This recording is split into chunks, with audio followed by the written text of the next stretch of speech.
O livro de Daniel é o mais breve dos 4 profetas maiores e o mais lido e estudado de todos os profetas do Antigo Testamento. Nos trechos proféticos do Novo Testamento, ele também é o mais frequentemente citado ou aludido do que qualquer outro profeta do Antigo Testamento. Ele é conhecido como o Apocalipse do Antigo Testamento. E também como o Apocalipse do Novo Testamento, ele revela grandes temas proféticos de vital importância para a igreja dos tempos do fim.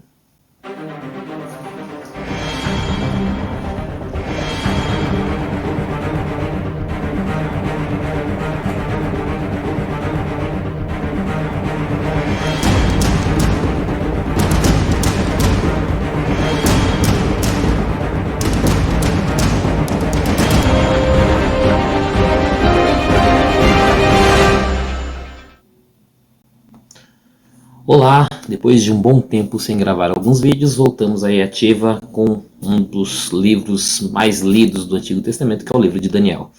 Eu vou fazer uma pequena introdução aqui, para a gente começar aí uma série de vídeos aí desse livro, que, como eu disse no início, é um dos mais lidos do Antigo Testamento, mesmo porque aponta para muitas coisas do fim, tá ok? E sem demora, vamos lá para a nossa pequena apresentação, tá ok?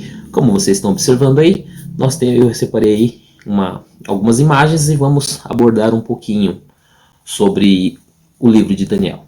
E antes de começar a ler o livro de Daniel, você tem que ter em mente o seguinte: tem que ter lido o livro de Jeremias.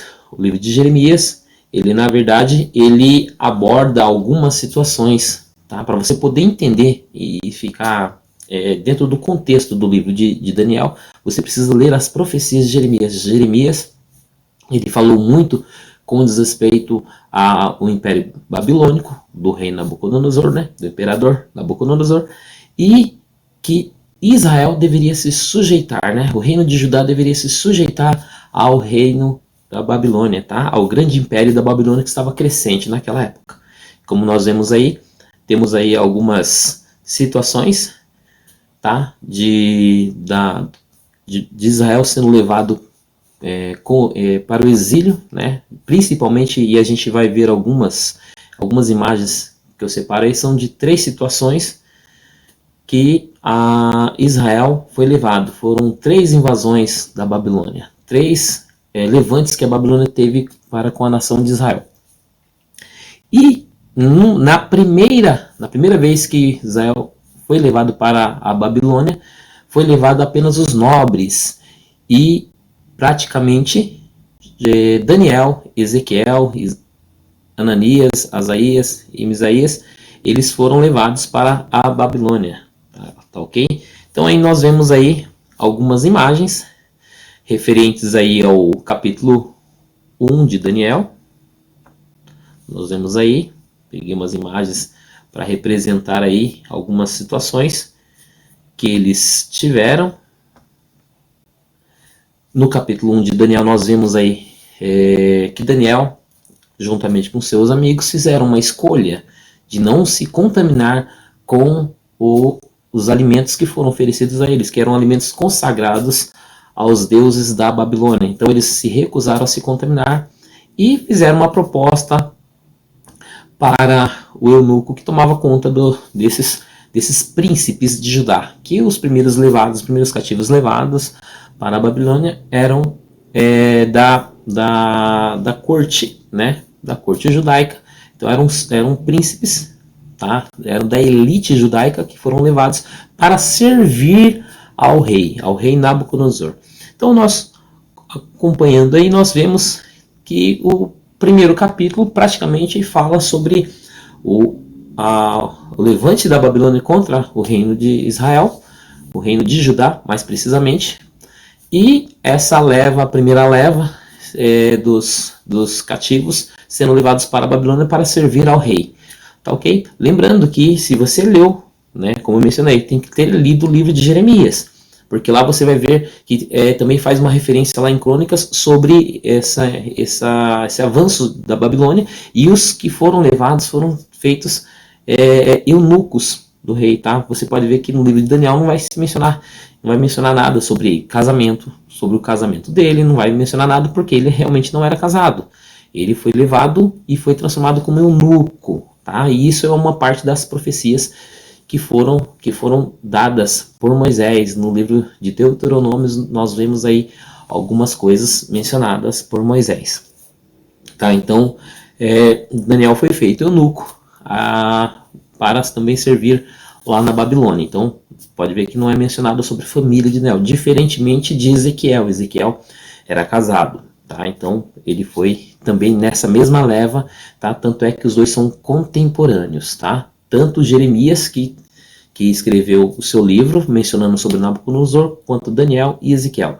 Praticamente eles viveram nesse período aí, tá ok? E no capítulo 2, nós vemos aí o rei apresenta um sonho, e nesse sonho nós temos aí uma grande aflição sentida pelo rei, e ele quer saber a interpretação, só que curiosamente ele esquece-se desse sonho, e aí ele convoca os seus magos, os seus conselheiros para fazer a interpretação, só que eles não conseguem. Ele percebe que esses conselheiros querem lhe enganar, e ele fala que vai acabar com todos aqueles que foram levados cativos também, porque eles foram chamados para servir na Babilônia. E como eles foram chamados para servir na Babilônia, eles deveriam servir ao rei nessa situação. Então, o Nabucodonosor falou que ia acabar com todos, tá ok?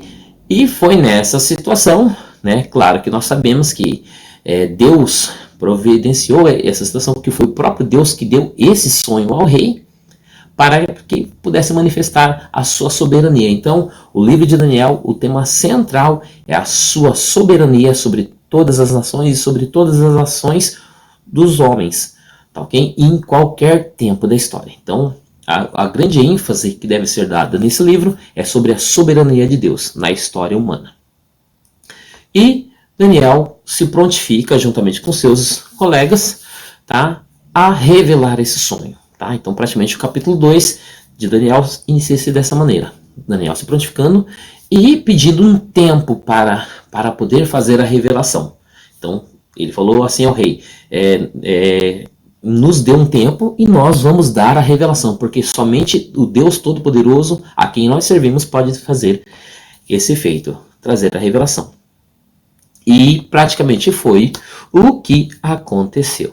Tá, okay? Então, o rei Nabucodonosor teve um sonho, ele esqueceu, e Daniel fez questão de falar qual é o sonho e trazer a interpretação. E como vocês veem na imagem aí, né, o rei sonhou com uma grande estátua, e era tenebrosa, era amedrontadora. Tá ok? Então vamos lá. Aqui nós temos aí a estátua, como vocês veem, a estátua mais ou menos era dessa maneira.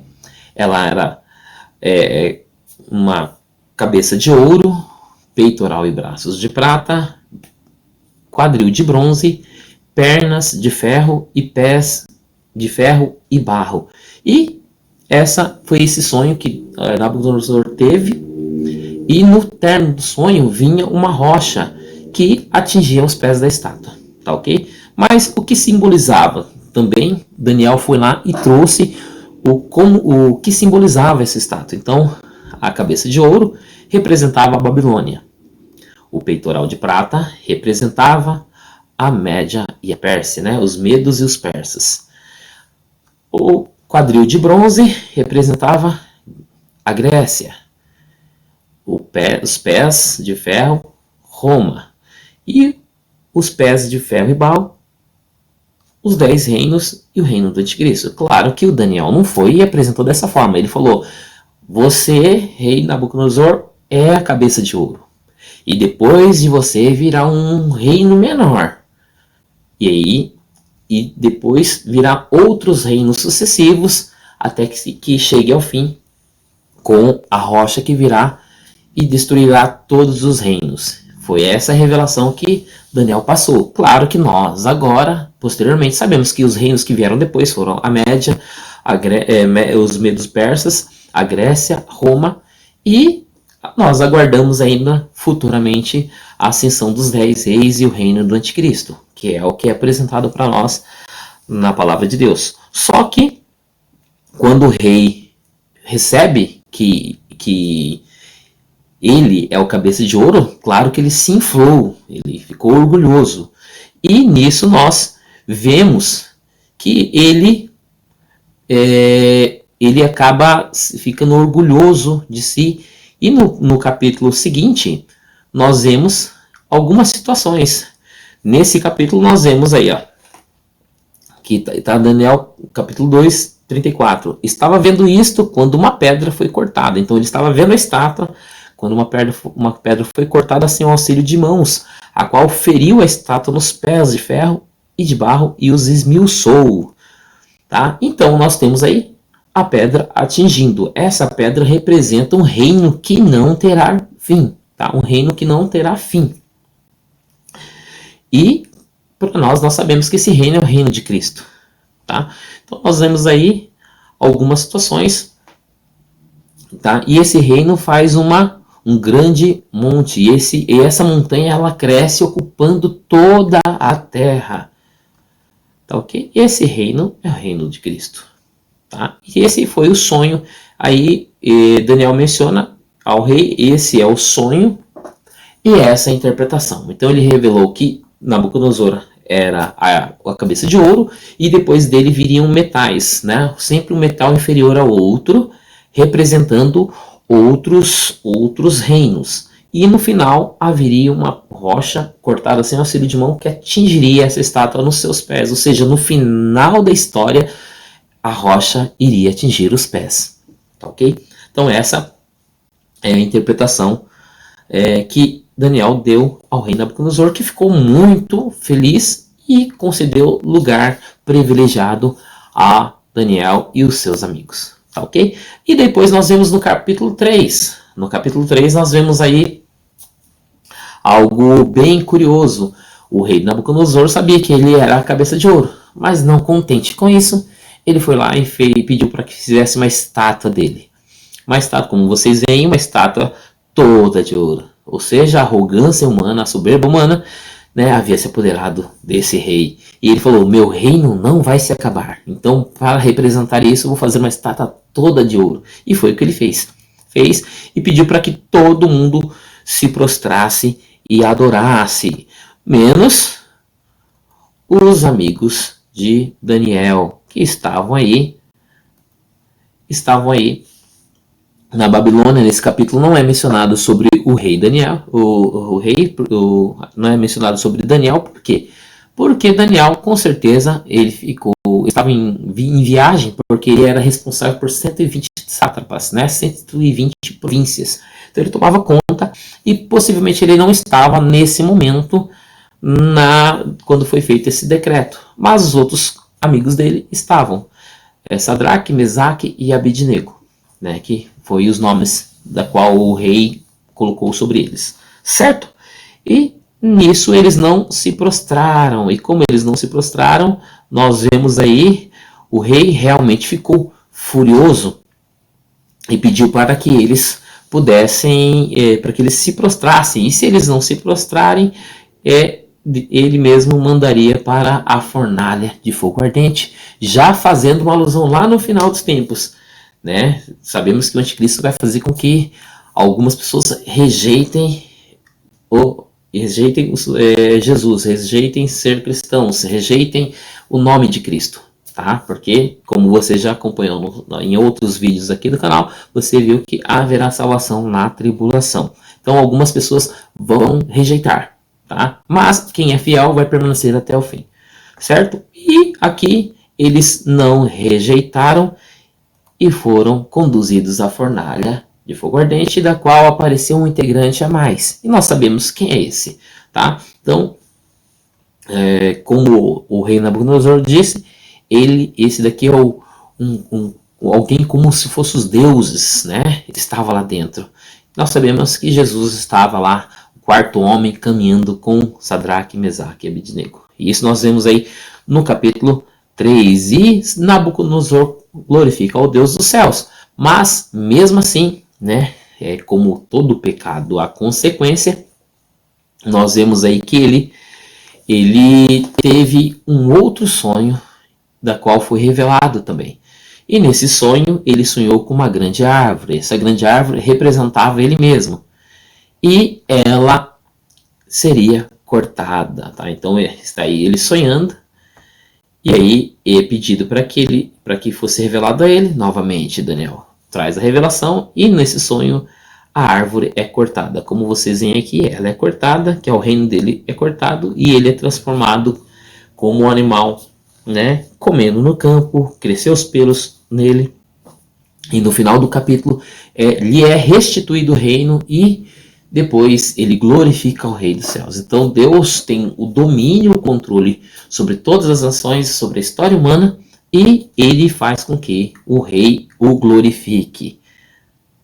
Ok? Então aí nós temos aí também, no capítulo 5, nós temos aí a escrita na parede. Então passe-se o reino de Nabucodonosor, e o reino da Babilônia, quem está agora é o seu neto, né? Também é o Belsazar, que é filho de Nabonido. Nabonido estava em viagem e o rei Belsazar pede para que em uma das suas festas pegassem os talheres, as taças que foram trazidas do templo em Jerusalém, né? E ele acaba profanando e fazendo as festividades dele com essas coisas do templo.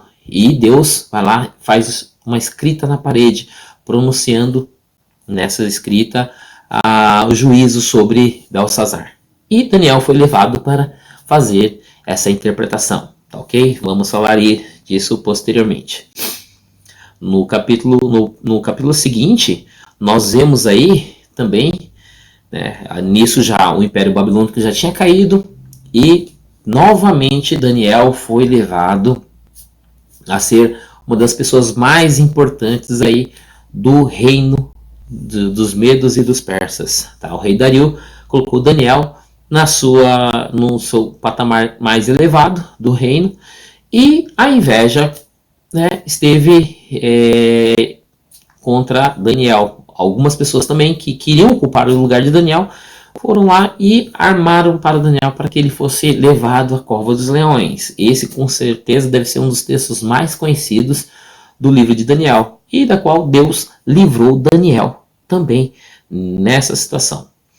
Nós vemos aí também já, né, e aí nós terminamos a primeira parte, porque o livro de Daniel a gente consegue separar ele em duas partes, né, de forma com que possa ser compreensível. A temática é uma parte narrativa na primeira, entre o capítulo 1 até o capítulo 6, é feita uma narração, né, situações, os reinos que estavam reinando, os grandes impérios, né, Babilônia e a Medo-Persa, a Média e a Pérsia, elas estavam reinando, e no capítulo 7 em diante vem a parte profética, da qual Daniel começa a ter visões, né, até citado no texto, as visões noturnas. Então ele tem visões do tempo do fim, tá, de várias situações, e é contada com muitos detalhes. É difícil interpretação, mas são muitos detalhes que são passados. Então, até então nós vimos aí situações que são narrativas.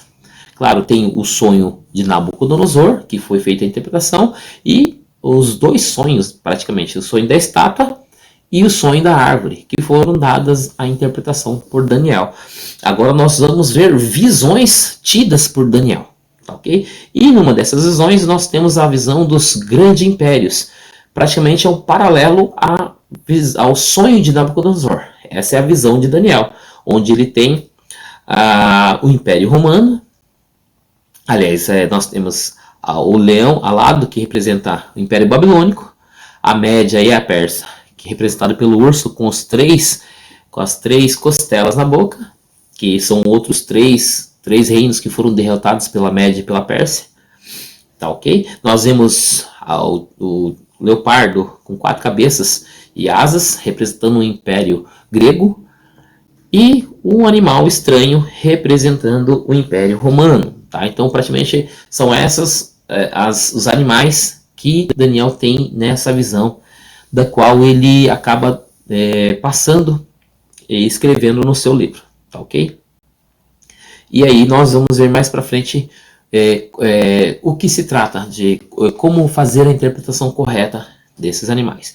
Depois, no capítulo seguinte, nós temos aí um bode vindo e acertando um carneiro com 2 chifres. Esse carneiro representa a Média e a Pérsia, tá? E o bode aí representa a Grécia. Então, praticamente, Deus está dando detalhes de como acontecerá isso, tá ok? E no capítulo seguinte, nós vemos aí, né, praticamente já estamos aí no capítulo 9, nós vemos aí Daniel, ele orando, né? Nós vemos aí Daniel fazendo oração. Deixa eu voltar aqui. Vamos ver, ele está fazendo oração, Daniel. Até que a imagem apareça aqui. Ele vai fazer oração porque ele percebeu que o tempo do exílio já havia findado. Por quê? No capítulo 9 começa da seguinte maneira: lendo os livros do profeta Jeremias, Daniel percebe que os 70 anos de cativo já haviam terminado. Tá? Então, é por isso que eu digo, disse bem no início, para ler o livro de Daniel, leia antes o livro de Jeremias. Porque lá é passado, no capítulo 29 de Jeremias, é passado o período do exílio. Deus promete trazer o povo de volta. E trazendo o povo de volta, ele também dá um período. Ele diz que o período seria de 70 anos. Por quê? O povo judeu, o povo de Israel, não guardou os seus sábados. E com todos os sábados, o ano sabático, todo esse período, e não foi guardado pelo povo. Então Deus, tudo aquilo que se deve para ele, ele cobra. E ele cobrou da nação de Israel, levando para o exílio, que era uma dos textos de Deuteronômio, capítulo 27 e 28, uma das maldições proferidas por Deus por não cumprimento da lei. E aí nós vemos aí, eu vou ver se eu consigo colocar aqui a imagem. Acho que não vou conseguir, mas é mencionado aí as 70 semanas de Daniel, nesse capítulo 9, e da qual é trazido muitas interpretações, alguns problemas de interpretações que as pessoas acabam tendo por não ter lido todo o livro de Jeremias, por não utilizar de ferramentas de interpretações corretas, acabam fazendo muitas interpretações, da qual surgiram muitas correntes escatológicas. Tá ok? E nós temos aí, nesse mesmo capítulo 9, né, quando Daniel recebe a mensagem após 21 dias de jejum, e da qual ele aparece o anjo e Miguel, né, teve que vir combater ao príncipe da Pérsia, né, os demônios que não permitiram que Daniel pudesse receber, então por isso demorou, porque Deus desde o primeiro dia já havia respondido a oração de Daniel. Tá ok? Então nós temos aí, e nós vemos aí no capítulo, isso já no capítulo 10, nós vemos no capítulo 11 aí, tá? Eu coloquei aí para representar, porque uma das coisas que nos é revelado aqui, a Grécia, né? E nós sabemos hoje que é Grécia, mas lá o terceiro reino, o terceiro grande império mundial, ele seria dividido em 4 partes. Tá? Os generais de Alexandre o Grande iriam ser os que iriam ficar cada um com uma parte do reino. Cassandro, Lisímaco, Seleuco e Ptolomeu. E aí daí acabam surgindo, né, Antíoco, Epifânio e tudo mais, que juntamente com a história dos Macabeus nós conseguimos entender muitas coisas que já foi revelado para Daniel. Por isso Daniel é um dos livros mais estudados, e o povo judeu padeceu demais na mão desse Antíoco Epifânio. Tá ok? Isso está no capítulo 11. Nós vamos ver mais detalhadamente com os textos bíblicos. Vou colocar os textos para a gente poder ver. E no capítulo 12 de Daniel, nós vemos aí, eu coloquei, porque uma das partes mais incompreendidas do livro são essas datas, né, esses números mencionados no livro de Daniel. 1260 dias, 1.290 dias e 1.335 dias, tá? Quase ninguém menciona sobre isso. O que isso significa? Os 1.260 dias praticamente é a contagem dos 3 anos e meio de tribulação, né? Os últimos 3 anos e meio de tribulação, tá? Lembrando que a tribulação dos últimos tempos é compreendida sendo 7 anos, que é os mesmos 7 anos da 70ª semana de Daniel. Isso segundo a interpretação pré-tribulacionista. Os pós acabam não levando em consideração esse período, mas isso é uma conversa para uma outra situação. E o livro termina com uma bem-aventurança, que é a bem-aventurança dos 1.335 dias. É descrito da seguinte maneira: felizes aqueles que chegarem a 1.290 e bem-aventurados os que chegarem a 1.335 dias. Tá? Então, os que entendem vão chegar até 1.290 e os que são bem-aventurados chegarão a 1.335 dias. Ou seja, são aí 75 dias após a tribulação, que não é dito em lugar algum. Muito dificilmente você vê alguém falando. Eu acredito que se encaixa aí algumas situações que nós vamos falar posteriormente aí, tá ok? Acredito que para esboço e para um vídeo curto já até extrapolei um pouquinho aqui. Ups. Então vamos aí encerrando aí essa parte de introdução do livro de Daniel, tá? É uma parte introdutória, acredito que com muitas imagens, muitos argumentos a respeito de cada capítulo fica um pouco incompreensível, mas com o texto bíblico lendo pouco a pouco, capítulo a capítulo, nós vamos conseguir compreender o livro de Daniel, tá ok? Obrigado a você que ficou até aqui, Deus abençoe a sua vida e até a próxima.